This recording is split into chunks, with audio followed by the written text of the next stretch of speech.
Hi, this is Jim Crichton from SAGA, and you are watching Stormbringer, the Austrian heavy Sein.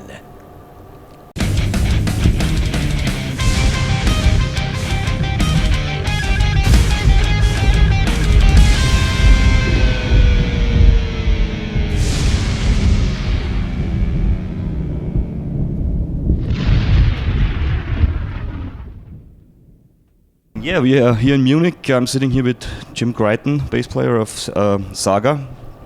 Hello. Famous Canadian band. Yeah. And this is a very funny festival because it's a weird mix of folklore and gospel and rock, and there's a fun fair out there, and there's a market out there and all this stuff. So you didn't take a look around that? No, we just got here, went to the hotel, had a shower, and came straight to the sound check. So you have to believe me, it's a cool festival. Yeah, I didn't know there was a festival. Yeah. It's called Ufalos Festival. Yeah. It means like without borders, okay, stuff like that. What in fact was the weirdest festival you played on ever? The weirdest festival? I don't know. Roskilde was kind of weird a couple of times. Yeah. In Denmark, yeah, but. I don't know, the weirdest festival, I don't know. So you came there and say, wow, something like that? Yeah, well, I just was, it was amazing the first time we went to Roskilde, and just seeing the way they set it up and everything was fantastic, really great. So you're around for a very long time. It's about, it's nearly 40 years, it's 37 years now. Mm-hmm. Which things changed compared to the startings? I mean, you were there from the beginning on. Which things are different now than it were in the 70s or in the early 80s when you gained success? Well, I think the whole recording industry has completely changed. I had 3 recording studios in Los Angeles up until about 4 years ago, but in the parking lot, excuse me, I have a cold, in the parking lot where my studios were, there was about 9 studios, and they're all gone now. So there's just, they're all finished. Yeah. So the people don't need studios anymore, they do all online or something? They can't afford them. Okay. Yeah, maybe you do the drums in the studio and that's it, and then you do everything else in your car. Yeah. On the phone. Yeah, right. Yeah. Are you comfortable with the new technologies to work with? Yeah, I like it a lot. Yeah, but I mean, I miss having the studios, but nobody can afford to be in studios, so... But I suppose you got your own home recording equipment, yeah, everybody of you? Yeah, I'm using a Persona Studio One, which I love, and it's a really great system. I used to use Pro Tools, but Studio One's way better. Yeah. So I'm talking of the internet and all this technology stuff. You see, we have a camera over there, and I heard there's another camera team coming from Slovakia or something like that. I heard, I think Michael's doing an interview with them. Yeah, so lots of cameras here. Yeah. A place is teeming with cameras. Mm-hmm. Is this a bit different for you? Because some years back, the people came with voice recorders and to do the interviews and then type some texts. And are you more comfortable to tell people something in everybody's microphone? Filming everything now. I mean, as soon as we finish this show, it'll be on YouTube. You're not from me. Huh? Not from me. No, but somebody will put some songs on tonight. So that's the new world. So, but there are many bands which forbid live. You can't. Everybody's got a phone. Footage. Everybody's got a phone with a video camera in it. So. But I heard of concerts where they took away the phones in the entrance. I don't. Well, maybe, but I think that's kind of crazy right now. Yeah. So you're fine with it, and this is like it is. Yeah, that's the way it is. Yeah. But I think you are around too long to complain, because you learn to live with the technologies over the years. Yeah, well, I mean, some of it's good and some of it's weird. But like I said, I miss the recording studios. But a lot of the technology is very, very cool. So when was actually the last time when you were actually all in the studio together to record? Well, we were in the studio this year to do the drums and do the bed tracks for the Sagacity album. Yeah. But and then everybody does overdubs sometimes at home or wherever they want. At least it happens to have you in the studio at once. Yeah. SAGA is always referred to as a progressive rock band. Are you familiar with this with this progressive shit? Is the music of SAGA for you progressive? Well, as a musician? I think some of it is. I think some of it's kind of pop progressive, but my favorite band's Gentle Giant, always will be, and I always loved progressive music. So. How do you define progressive for you as a listener? Oh, I don't know. I mean, usually progressive has lots more notes. Yeah. Yeah.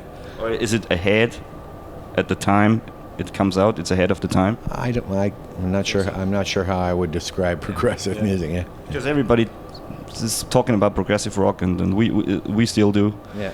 But nobody knows really what it is. Right. I mean, yes, and Genesis did it. Right. But nobody defined what it is exactly. I don't know if you can define it. You just have to listen to it. Yeah.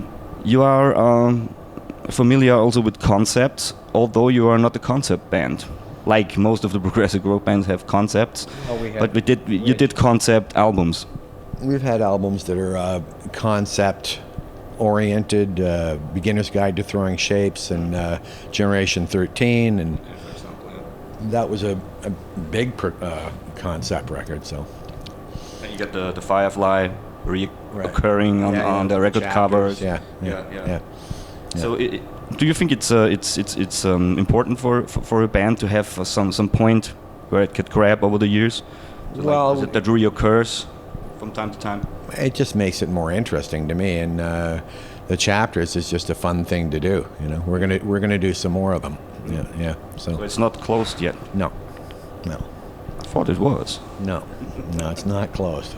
Yeah. So watch out for some new chapters out there. A fun thing which I always thought is a fun thing that you gained success in Europe before you gained success in the US. That's normal, though. I mean, usually bands are not famous wherever they live until they're famous somewhere else. So it's the usual prophet, which is nothing worth in its own country. It happens all the time. Yeah. So, but it brought you to come here very often to Germany, Austria, Belgium, Switzerland, all the stuff. Which are the main differences between playing here and the audience? Is it different to playing on the mainland or US, Canada? It's the same, but they sing more here. Sing more? Sing a lot more. Yeah. In Canada, they don't sing so much, but they sing, but not as much. Yeah. But they have to know the lines in Canada at least. Yeah, they just. I think people here really like to sing. So yeah. SAGA was always a band with on the brink of new technologies. You were, I guess, you were one of the first bands to actually record a digital CD. Yeah. And you always have the newest equipment on stage and in the studio. We try to, yeah. I mean, right now we've got all these funny little keyboards. Did you see? Yeah, I've seen it at the sound check. It's very, for me as a layman, it's just wow, Well, too many. It's something I've wanted to do for a long time, and it's the beginnings of what I call the keyboard tree. And so the idea is that the keyboard player, Jim Gilmore, doesn't have to change sounds all the time. He just has all the sounds. Absolutely. So he has all the keyboards. So he doesn't switch the sounds. He does have to switch some, but not as many, because there's 12 keyboards up there. So yeah. On the other hand, it looks cool as well. It's kind of cool. Yeah. It's bigger than the drum kit actually. Yeah. But you got a keyboard as well, and Michael Settle, the singer, got one as well. So you are 3 keyboards against 1 guitar. Always been like that. Yeah. Yeah, I know. But it's very hard for your brother to come through with the guitar actually. He's loud. He's okay. He's loud. Yeah, he's okay. Yeah. It's funny he established his own sound in this whole world of keyboards. Yeah, I know. It's the way he arranged the song. So, yeah. Next thing is you were one of the first rock bands to play behind the Iron Curtain in Budapest, 1983, I guess it was, on some festivals to open a stadium or something. We opened a stadium, and there was lots of Russian military guys there and tons of vodka. And they wanted to have... Still is, I guess. They wanted all of our lyrics before we played there to make sure they were okay for us to say the lyrics. But when we went on stage, they had a big screen up, and they actually were showing the lyrics as Michael sang them. Really? Yeah. So... Like karaoke. Kind of karaoke, yeah. It was kind of strange. Yeah. But have you been there since for several times, played there? Not for a long time. Yeah. So you don't know what's changed there compared to 1983? We haven't been there for 25 years. Really? Yeah. It's about time. Yeah, I know. I know. It's also about time to come to Austria because it lies in between Germany and Hungary anyway. I know. I love Austria. Well, I don't know why we're not playing there, but I don't know. I have to come here. yeah.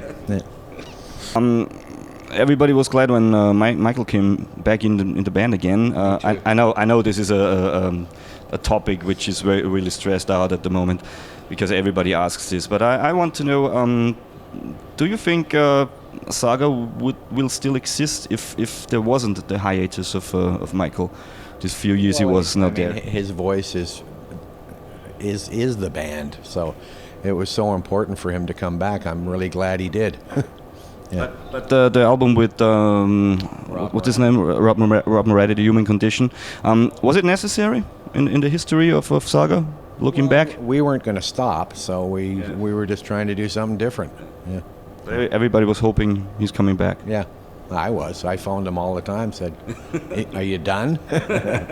Yeah. So yes, it's great that he came back. Yeah.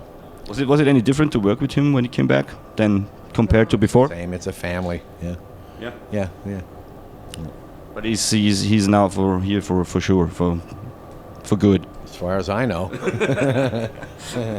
So after all these years, what is there still to gain for you as a band? To playing every evening, having the applause, can't be all. Well, doing something different. We're going to try to do something a little different next year with recording and stuff, which I don't want to tell you about yet because it's going to be kind of a surprise. But yeah, we like surprises. Yeah, I like doing things that are different. That's why we have the keyboards like that, and so every day I wake up, I try to think of something different to do. So yeah. So you will be around for a couple of years at least. I think so. Yeah. As long as everybody stays healthy. Yeah, we hope so. Yeah.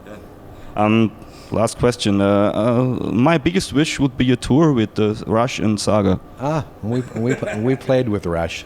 In fact, but I wasn't there. Yeah, I used to be in a band with Alex when I was 16 years old.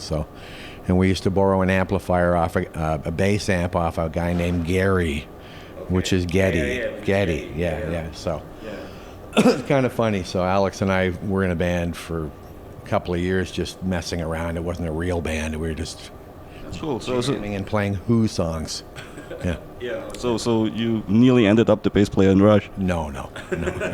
No, we all lived in the same area, so we were just jamming. Yeah. Okay, so Jim, thank you for the interview. Thank you. Thank you for your time. I know you're tired, and you can take a little rest before the, I guess, 2 hours of nightly program. Oh man. I don't know, how long is it? 2 hours? I think it's about an hour and 45. It still does it. Yeah. Thanks, man. Okay, man.